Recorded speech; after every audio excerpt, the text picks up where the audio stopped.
Good morning students. बेटा जो आपका फोर्थ यूनिट का हम लोग चैप्टर कर रहे हैं ह्यूमन एवोल्यूशन, उसका जो लास्ट टॉपिक है आज वो कंप्लीट करेंगे कि एवोल्यूशन ऑफ ह्यूमन में कि हम क्रोमोसोमल बेसिस पे जो होमोलॉजी है इन क्रोमोसोम्स उसका मैन और एप में कंपैरिजन करेंगे। ठीक है, तो अगर हम लोग देखें कि जो सिमिलरिटीज़ हैं क्रोमोसोम नंबर में between the end chromosome pattern है, डीएनए कंटेंट है between the apps and man, वो काफ़ी नियर है, मतलब ज़्यादा डिफरेंस नहीं है, सिमिलरिटीज़ काफ़ी हैं। एप्स में हम लोग ओरंगुटन, चिंपैंजी एंड गोरिल्ला कंसिडर कर रहे हैं। ठीक है, तो काफ़ी कॉमन है सिमिलरिटीज़, तो इस वजह से ये आइडियाज़ बहुत सपोर्ट कर रहा है कि हम लोग एप से इवॉल्व हुए हैं, ये ह्यूमंस हैं जो। ठीक है, जैसे अभी क्रोमोसोम नंबर ह्यूमंस में है 46 एंड 44 ऑटोसोम्स होते हैं और 2 सेक्स क्रोमोसोम्स होते हैं। तो जो क्रोमोसोम नंबर है चिंपैंजी, गोरिल्ला एंड ओरंगुटन है जो एप्स हैं, ये इनका क्रोमोसोम नंबर है 48। तो 46 और 48 में ज़्यादा डिफरेंस नहीं है, तो काफ़ी नियर है। ठीक है, आगे और काफ़ी सारी रिसर्च हुई। एक साइंटिस्ट था बिल हॉयर, ठीक है, 1971 ने उसने जो डीएनए हाइब्रिडाइजेशन है between the apps and man वो की, तो उससे निकल के आया कि 2.5% सिर्फ डिफरेंस आता है ह्यूमन एंड एप्स के डीएनए में। ठीक है, और मंकी और मैन के डीएनए में 10% डिफरेंस आता है। तो हम लोग ज़्यादा क्लोजली रिलेटेड विद हैं विद द एप्स। तो ये आइडिया काफ़ी सपोर्ट कर रहा है कि हम लोग ह्यूमन से इवॉल्व हुए हैं on the basis of chromosomal studies. ठीक है, नेक्स्ट और भी एविडेंस हैं अपार्ट फ्रॉम द क्रोमोसोम्स, जैसे ब्लड प्रोटीन्स है वो काफ़ी सिमिलर हैं हमारे। 99% जो होमोलॉजी है between the haemoglobin of man and gorilla वो काफ़ी ज़्यादा 99% सिमिलर है। ठीक है, हीमोग्लोबिन जो हमारा और एप्स का है। ठीक है, presence of 2 types of blood proteins, A and B type in apes but not in monkeys. ठीक है, तो हमारा ए एंड बी टाइप जो ब्लड ग्रुप्स हैं वो भी उसमें भी होते हैं, एप्स में भी होते हैं। अमाइनो एसिड सीक्वेंस है जो cytochrome C similar in man and chimpanzee. ठीक है, अमाइनो एसिड सी है जो वो अमाइनो एसिड सीक्वेंस है साइटोक्रोम सी का। ठीक है, वो भी सेम है हमारे में और एप्स में। तो अनाटॉमिकली अगर एविडेंसेस देखें, मॉर्फोलॉजिकल सिमिलरिटीज़। ठीक है, अभी मॉर्फोलॉजिकल सिमिलरिटीज़ कैसे हैं? एक तो हमारे टेल नहीं है, दोनों की, एप्स के भी नहीं होती, हमारे भी नहीं होती।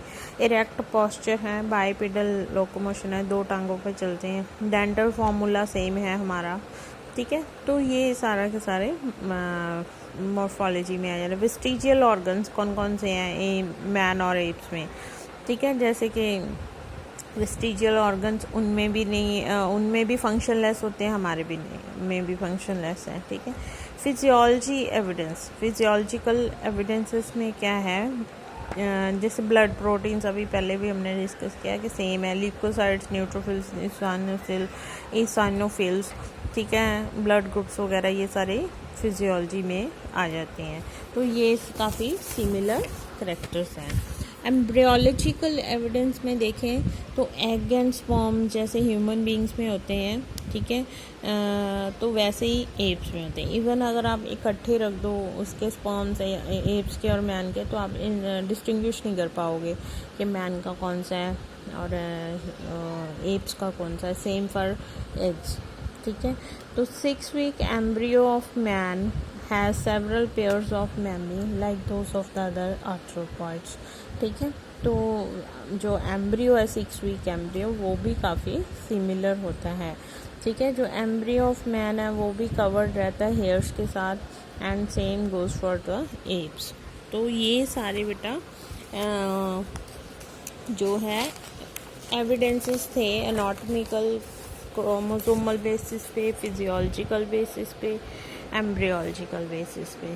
ठीक है, अब जो है प्लेंटोलॉजिकल एविडेंसेस, प्लेंटोलॉजिकल एविडेंसेस में क्या है उसमें ये हम लोग पहले ही कर चुके हैं कि कैसे मॉडर्न मैन से ऑस्ट्रेलोपिथिकस बना, फिर अर्ली मैन बना, फिर मॉडर्न मैन, मतलब वो सारे यहाँ पे टेबल एक दिया हो जो हमने पहले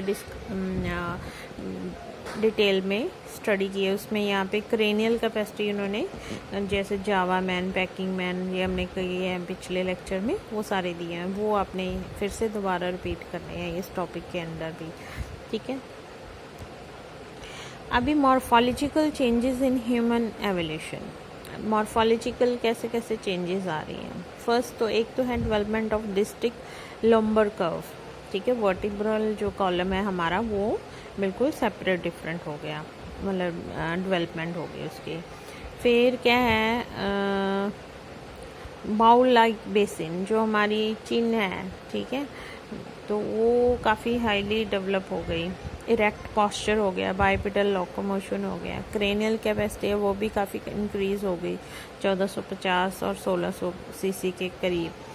फिर क्या है, बाइनोकुलर विजन हो गया, दोनों आँखों से देख सकते हैं एक टाइम पे हम लोग। फ्लैटनिंग ऑफ फेस हो गया। Loss of supra orbital ridges, जो आईज़ हैं उसके ऊपर जो रिजेस होते थे एप्स में वो काफ़ी प्रोमिनेंट हैं, लेकिन हमारे में वो गायब हो गए, ज़्यादा नहीं है, फ्लैट हो गए। Increase in height, height increase हो गई। थंब ऑपोसिबिलिटी, मतलब जो फिंगर्स हैं उसके ऑपोजिट थंब आ गया हमारा हैंड में, तो उसके कारण हमारी ग्रिप काफ़ी अच्छी हो गई, ग्रैस्पिंग पावर अच्छी हो गई। Reduction in the body hairs, ठीक है, फॉर्मेशन ऑफ चिन ये हमने कर लिया। Parts of body hair, body पे के डिफरेंट पार्ट्स पे हमारे कम ज़्यादा हेयर्स प्रेजेंट रहते हैं, ठीक है। कैनाइन्स हैं वो छोटे हो गए क्योंकि हम लोग अब हर्बीवोरस डाइट भी करते हैं, वेजिटेरियन भी हैं, नॉन वेजिटेरियन में है। Decrease in jaw musculature, jaw का भी मसल्स हैं वो भी कम हो गए। नैरोइंग ऑफ नोज, फ्लैटनिंग से नैरो हो गया, तीखा हो गया नाक। तो ये सारे हैं हमारे मॉर्फोलॉजिकल करैक्टर्स जो एप से बनते बनते चेंजेस आई हैं हमारे में ह्यूमंस में, ठीक है। तो इसी के साथ जो ह्यूमन एवोल्यूशन का ये चैप्टर है आज आपका ख़त्म हो रहा है। तो अभी हमारे 2 चैप्टर रह गए, एक प्लांटेशन है, एक शायद एक और चैप्टर है छोटा सा, वो हम लोग नेक्स्ट लेक्चर में करेंगे, उसके बाद आपका सिलेबस कंप्लीट हो जाएगा। Thank you very much.